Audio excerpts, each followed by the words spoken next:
আজ ৭ ডিসেম্বর সাতক্ষীরা ও শেরপুর মুক্ত দিবস। ১৯৭১ সালের এই দিনে সাতক্ষীরার দামাল ছেলেরা 303R SLR এর ফাঁকা গুলি ছুটতে ছুটতে সাতক্ষীরা শহরে প্রবেশ করে। ওড়ানো হয় স্বাধীন বাংলার পতাকা। সন্তান হারানোর বেদনা ভুলে সেদিন মুক্তিযোদ্ধাদের সাথে সাথে রাস্তায় নেমে আসে মুক্তিপাগল আপামর জনতা। প্রতিনিধিদের তথ্যে ডেস্ক রিপোর্ট। ১৯৭১ সালের ২ মার্চ সাতক্ষীরা শহরের পাকিস্তান বিরোধী মিছিলে রাজাকাররা গুলি করে হত্যা করে শহীদ আব্দুর রাজ্জাককে।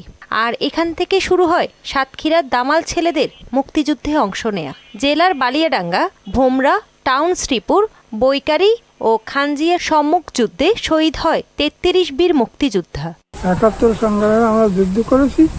বাংলাদেশ সোনার বাংলা চাই। এই দেশের মানুষকে বাঁচানোর জন্য, আমাদের নিজেদের বাঁচার জন্য আমরা যুদ্ধে অংশগ্রহণ করেছিলাম।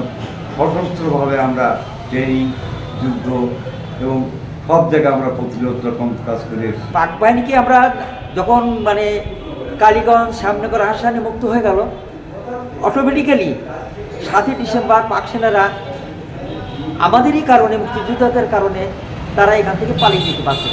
১৯৭১ সালের এই দিনে মুক্তিবাহিনী ও ভারতীয় মিত্রবাহিনীর যৌথ নেতৃত্বে পাক হানাদারদের দখল থেকে মুক্ত হয় শেরপুর জেলা।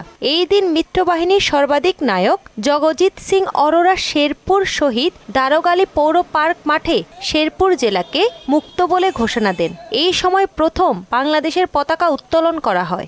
উনি একটা পতাকা উত্তোলন করলেন, মুক্ত অঞ্চলের স্বাধীনতার পতাকা উত্তোলন করলেন। তারপরে সে আমাদের কাছ থেকে বিদায় নিয়ে চলে গেল। মুক্তিযুদ্ধ আমরা জয় লাভ করছি, কিন্তু এই চায়ের যে মূল আদর্শ এটা আজকে পর্যন্ত বাস্তবায়িত হয় নাই। এটা আমাদের দুঃখ, এবং এটা বাস্তবায়িত হোক, এটা আমরা দেখে যেতে জন্য পারি, এটাই আমাদের আশা আকাঙ্ক্ষা। মুক্তিযুদ্ধে শহীদ এই সকল বীর সেনাদের আজীবন স্মরণ করতে বধ্যভূমিগুলো সংস্কারের দাবি বীর সন্তানদের। তাহসিন তারিন, মোহনা সংবাদ।